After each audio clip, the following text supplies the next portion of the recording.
Hello and welcome to another edition of Business Insights. I'm your host, Dwight Cromie.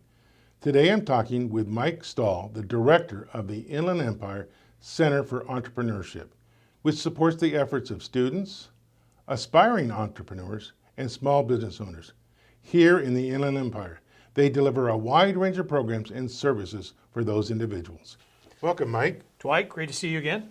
Thank you for being here. It's my pleasure.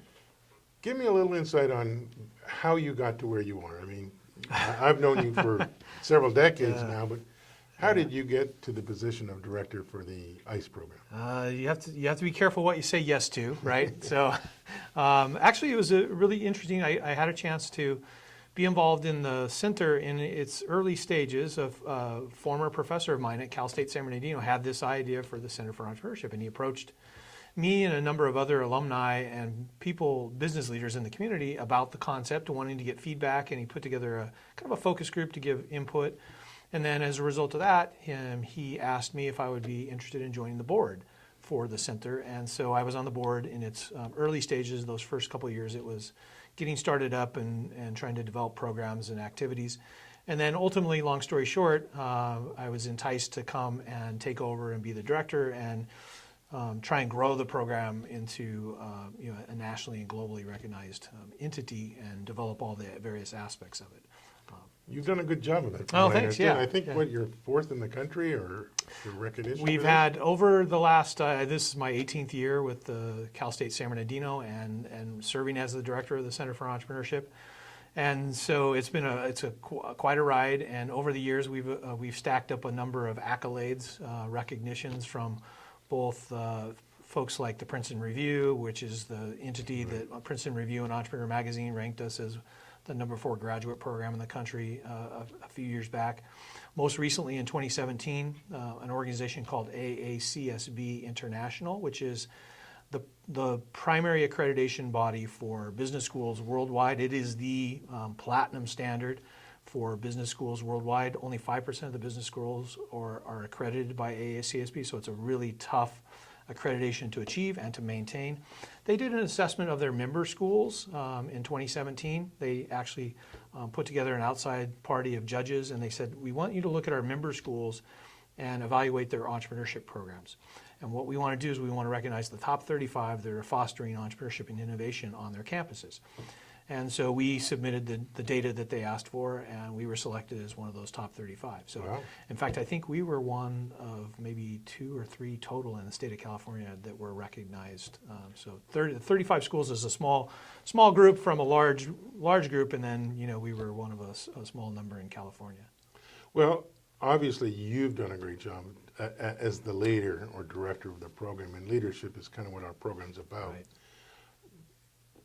How did you lead, or how did you take Cal State San Bernardino or the program to where it is today? And we'll talk more about the program, but what was your leadership skills in taking it to where it is today? I think the most important thing for myself and then for the team that we've built over the years in the Center for Entrepreneurship starts with a very simple mantra.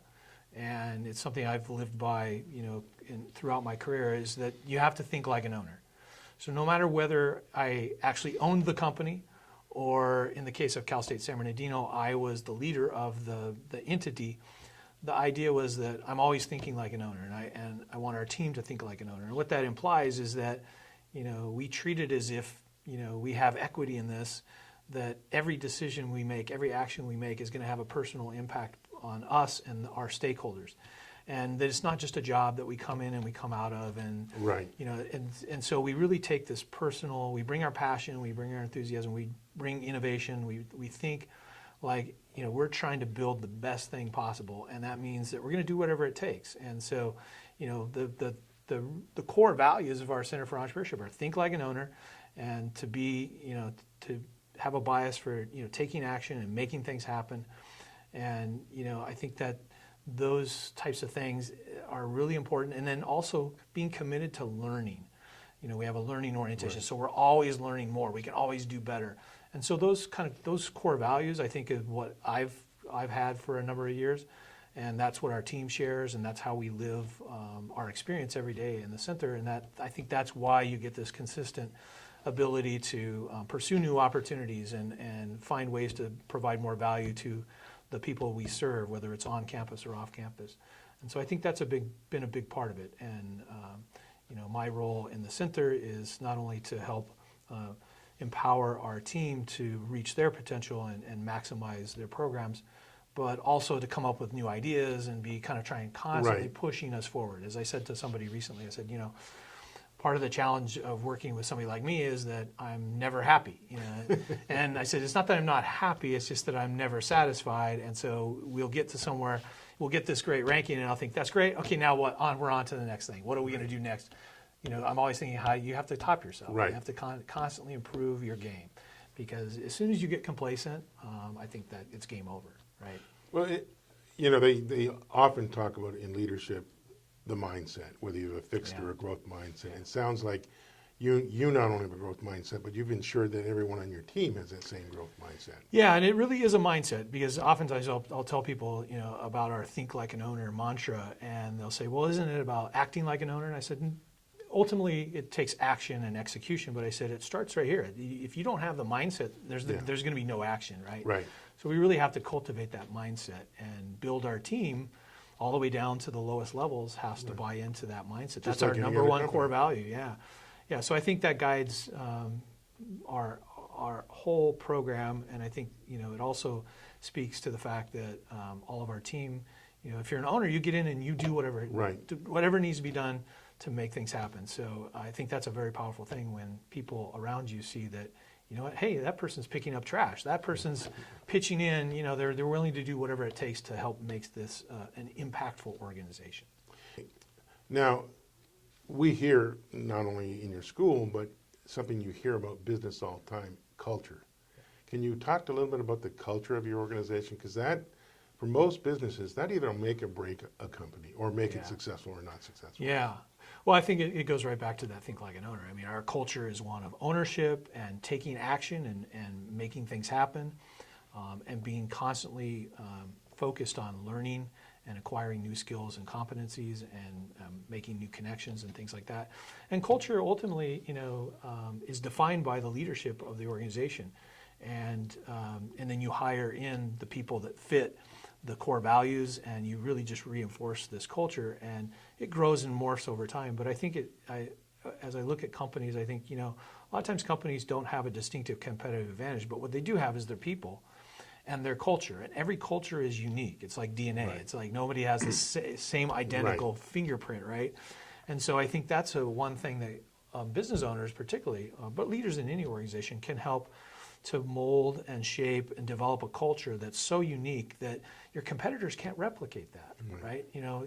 Everybody talks about, use an example of Google, the unique culture of certain companies, and that is their unique advantage. And so you can't usually copy that, right? You have to sort of find your own culture and your unique stamp on how you're going to deliver what you're going to deliver in terms of a product or service. Well, let's get a little bit into the Center for Entrepreneurship. Sure. Can you tell me about some of the programs that you're really excited about, some of the programs that you think really have an opportunity to not only help students, but help our business community? Because a lot of our viewers are manufacturers, young businesses starting, or people in thinking about starting a business. Tell me about some of the programs that you're involved in that you're really excited about. So, I know you've got a lot. Yeah. So, how much time do you have, Dwight? So this is the hard part, of sort of narrowing down all the things we do, because we do so much. But it starts with the fact that the Inland Empire Center for Entrepreneurship at Cal State San Bernardino, our whole focus, what we exist for, is to support and celebrate entrepreneurship and small business. And our real niche, if you will, is to provide innovative programs and educational resources to entrepreneurs and small business owners, both on campus and in the community. And so, as a university, obviously we're delivering academic programs, but we're also delivering programs and services in the community. And that's what makes this center so unique. Many universities have centers for entrepreneurship, but oftentimes they're very campus focused, and they don't do much, if anything, in the community. And our center is very unique in that it's doing as much on campus or as much in the community as it's doing on campus. So let me give you an example of the types of things we'll do in the community. Because not everybody wants to come and get a college degree. If you're a business owner and you say, I need help with my business, the solution isn't to go get a college degree, right? It's to get access to resources and expertise.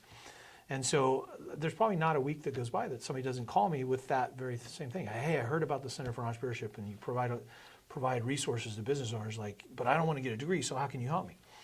And so, we've got 3 primary programs, really 4, that provide significant value to business owners. I'll start with our newest one, which is the State Trade Expansion Program. Short is STEP, so STEP. That program, which is funded by the U.S. Small Business Administration, we run that program. It's a statewide program in California, and we coordinate it statewide, but we deliver services also here in the Inland Empire. And what that program does is it works with companies that are looking to gain access to export markets, to international markets. They're in a good position to do that. And so there's some mentoring, coaching, counseling, but also ultimately taking those companies to international markets. So our program just got back from a trip to China where they took companies to a trade show and introduced to potential partners and suppliers and customers in that international market. So, and that program is just fantastic and has a great success ratio in terms of working with those companies and taking them from, they may just be focused on their domestic market, but they've got tons of potential for an international business. And that's quite interesting because, I relate to a lot of manufacturers in this region, and a lot of them they want to reach out to new markets. They just don't know how, or they're nervous. Yeah. And they could dramatically increase their sales, but they just don't know the process. Yeah. So this is quite unique. Yeah, and this program takes them through that whole process and step by step and gets them to that point. So super valuable program. It's another program that we offer through our center is called the Women's Business Center. Again, it's a program funded by the Small Business Administration. We've been running that program since 2003. We actually have 2 women's business centers, one in the Inland Empire area and one in the Coachella Valley area. And so it's delivering coaching, mentoring, and training to female entrepreneurs primarily. That's our target market. Anybody can use the program. But it has had this incredible track record of helping women realize their dream of business ownership. And it's done some dramatic changes for people that were looking for a new path in life, and business ownership became that new path. So Women's Business Center is a phenomenal program. We also run what's called the Small Business Development Center program. You'll see a theme here. This is also funded by the Small Business Administration. Yes. And we've been running that program for a number of years. And that's kind of where you started. That's right? many, many years ago. I was running the Small Business Development Center that's where I was when I went up to Cal State San Bernardino. I was running that program. So that provides counseling and training to people that are either in business or aspiring to start a business. And it provides, helps them get access to capital, marketing strategies, writing business plans, doing all kinds of wonderful things. And between those 3 programs, we're touching thousands of businesses every year and helping them achieve new levels of success. Or in the case of startups, we're helping people go from 0 to actually having a viable business. So those types of programs are key. And many of those, all 3 of those programs offer workshops, seminars, 2-3 hour workshops. But for companies and people that want more, we offer a 40-hour training. I call it the greatest hits of entrepreneurship, because what we did is we took the best concepts from our academic program in entrepreneurship at Cal State San Bernardino, and we distilled it down. That's 250 hours of instruction. We distilled it down into 40 hours of the greatest hits, and we deliver that in the community. We've been delivering it actually statewide, and the greatest thing is it's free. We've been offering it for free. We have a grant that subsidizes it, and we're able to go out in the community and offer this program to business owners, and it's having a real impact. In fact, I met with one of our latest courses that they just finished up. I went to their graduation, and one of the participants said to me, he said, I've taken lots of workshops and seminars. I've done online stuff. He goes, I've paid thousands of dollars to try and get knowledge to help me increase my business and make it a better business. And he said, this is the first program that's actually had an impact. And he said, I spent all that money and didn't get any results. And he said, I came to this free program, and he said, I've got results. So it's a really powerful program. So we do that kind of stuff as well. Do you know what your economic impact is to the region? Yeah, You ever done that? Yeah. Oh, yeah. Yeah. We do track it. I don't know the exact numbers right now because we're always updating it, but it's close to $150 million of economic impact to the region. That's quite a thing. Now, the center is kind of unique. What kind of support do you actually get from the college? I mean, you run the center, and it's really important that the college is there behind you. Can you tell me about the relationship? Yeah, we have a between the center and fantastic, both the Jack H. Brown College of Business and Public Administration and the university itself are very supportive of the Center for Entrepreneurship. We've evolved over time and gotten to be a much bigger, more impactful program, and as we've grown and evolved, so has the support of the university and the college. And in fact, in Cal State University's strategic plan for San Bernardino, we have one of the initiatives is to create more of a culture of entrepreneurship and innovation on campus. And our center has been charged with leading that effort, and so we get some funding to do that. And so we deliver all kinds of programs on campus to really try and facilitate entrepreneurial activity. Everything from, I have a group of faculty that I fund every year. It's different faculty that come in and out of the program that have ideas for entrepreneurial activities within their teaching or their research or their program activities. So we fund these faculty. One of the faculty I just funded developed a minor program in arts and entrepreneurship. And so I worked with her for a whole year, and we developed this arts and entrepreneurship program. I had another faculty member that we supported through this, what we call our Faculty Fellows program, and she created she's in theater arts, and she created an improvisation course specifically for entrepreneurship. And so our students take that class. So I've just funded, I just selected a new faculty fellow that's going to work with us next year. He's actually in the history department. He wants to develop a class on the history of entrepreneurship in America and teach it as a part of the history curriculum. And I think that's critical that people think all the entrepreneurship stuff on our campus happens in the business school. Right. And our goal and what we're achieving is entrepreneurship is happening in all of the 5 colleges on the Cal State San Bernardino campus. And it's happening in the College of Education. It's happening in Arts and Letters. It's happening in Social and Behavioral Sciences. It's happening in Natural Sciences. I have faculty in all those different colleges working on initiatives that are involve entrepreneurship and are getting students involved, getting faculty involved, and it's sort of starting to change the culture of the campus. Now, you provide a wide range of services to businesses. But I know your focus is education, focusing on big the chunk students. of it, yes, yeah. Obviously. Yeah. Can you tell me a little bit maybe about the internship programs that you offer businesses and your students and how that works? Yeah, and in fact, before I get to that, let me give you a framework of what the academic programs look like at Cal State San Bernardino. We are the only university in the Inland Empire region that offers a comprehensive, fully stocked, progressive, degree-based program where students can study entrepreneurship. So whether they're taking the bachelor's degree program, they're taking a master's program, they're a non-business student and they want to study entrepreneurship, we have a minor program. And so we've got this really comprehensive approach. So bachelor's, minor program, master's in business administration with a focus area in entrepreneurship. And now our latest, rolling out in August of 2020, we will have a Master of Science in Entrepreneurship and Innovation degree. It will only be the 3rd MS in Entrepreneurship program in the state of California. Our closest competitor is USC. There's probably maybe only about 25 or 30 masters, specific master's programs in entrepreneurship in the country. So we're going to be on the leading edge, a part of that group as well. And it's, again, like I said earlier, it's not just students that are focused on entrepreneurship, that are actually taking entrepreneurship courses. Last year we had 35 different degree programs on campus taking entrepreneurship courses. Wow. And we looked at our freshman applications this last year. Out of 133 programs on our campus that they could choose from, entrepreneurship was the 17th most popular application by freshmen. Wow. So we're in the top 20. So what that's telling you is there's this huge trend among millennials and Generation Z towards entrepreneurship. They're really thinking about entrepreneurship as a pathway, as a part of their life. And we teach entrepreneurship as both, starting a business, but also alluding to earlier, thinking like an owner. It's a mindset that you can employ and deploy in any setting. And so we're really preparing students to be value contributors no matter what field they go into, whether they start their own business or they go to work for somebody else.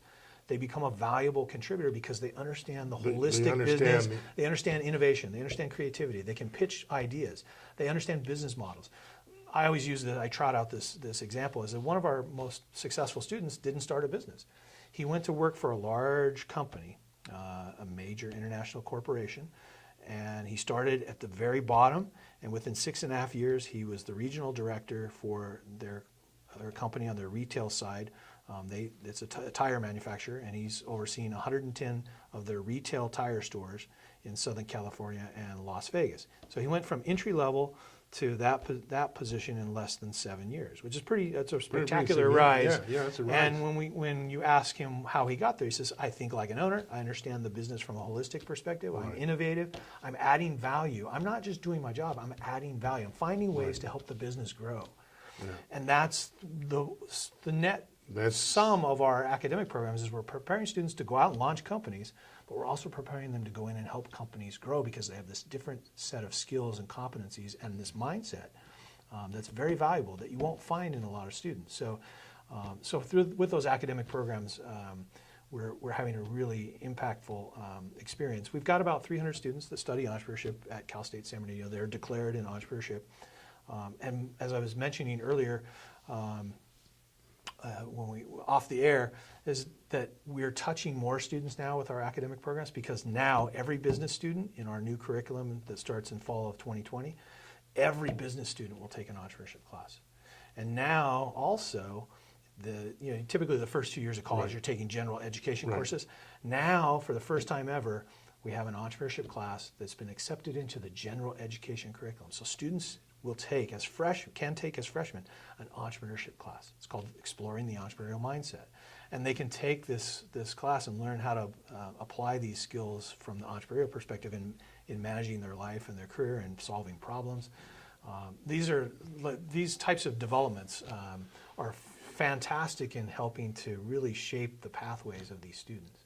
Well, listening to learning about your students and the courses you're teaching, this is really kind of like timely because in Southern California alone, there's about 1 million businesses that have baby boomer owners that are going to have to succeed or leave their business somehow.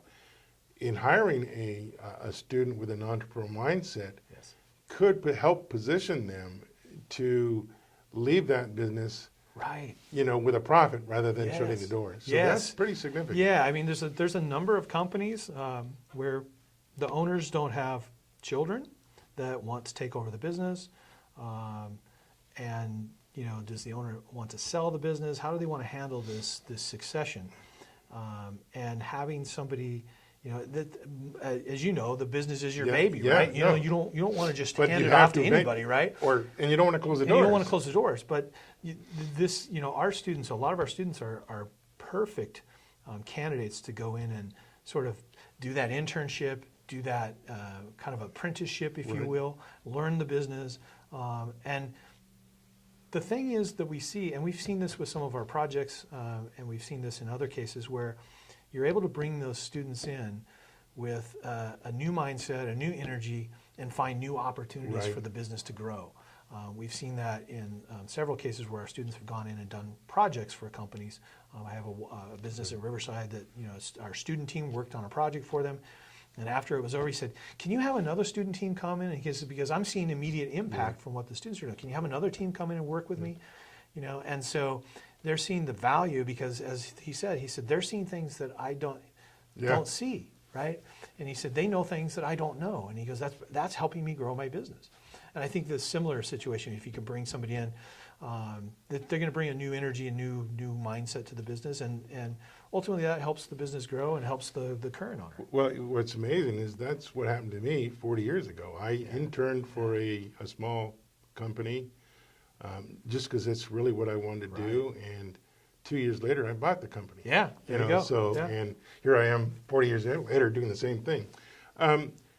Let me ask you, if someone wants to learn or get to know more about the program, how do they reach out to you? Well, they can do it a variety of ways.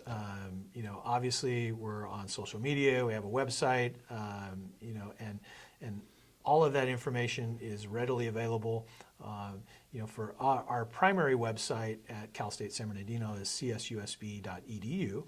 But if you put entre.csusb.edu, that takes you right to the entrepreneurship program. Or another way of getting to us is one of our other pages or other sites is called thinklikeanowner.org. So back to our mantra again, right? So thinklikeanowner.org. And that's the first thing when our students walk into their very first class in entrepreneurship at Cal State San Bernardino. We have a special classroom just for the entrepreneurship program. Nobody else can use it. It's outfitted just like it looks like a business boardroom. And the first thing they see when they walk into that room is a big sign on the wall that says, "Think like an owner." And we're trying to immediately change their mindset because they all think like students. Yeah. Right? And so we're saying you want to be an entrepreneur, you want to be entrepreneurial, you have to start changing your mindset. You have to start thinking differently. It is all about the mindset. And we're going to start right now. And everything we do, the way we teach the programs is highly experiential, highly interactive, and highly accountable. Like you can't just come in and expect that you're just going to get material thrown. You have to engage, you have to be a part of the process, and you have to shift your mindset. And it takes them a little bit of time, but over time it happens, and then we see them go off and do crazy things. And I always tell students, if they want to start a business while they're at Cal State San Bernardino, there's no excuses. They can actually do it because we have access to all the resources and the support to actually help them do it. We have a fast pitch competition that we run where they can pitch their idea to investors. We have an innovation challenge competition on campus where they can win prize money and get pitched to investors.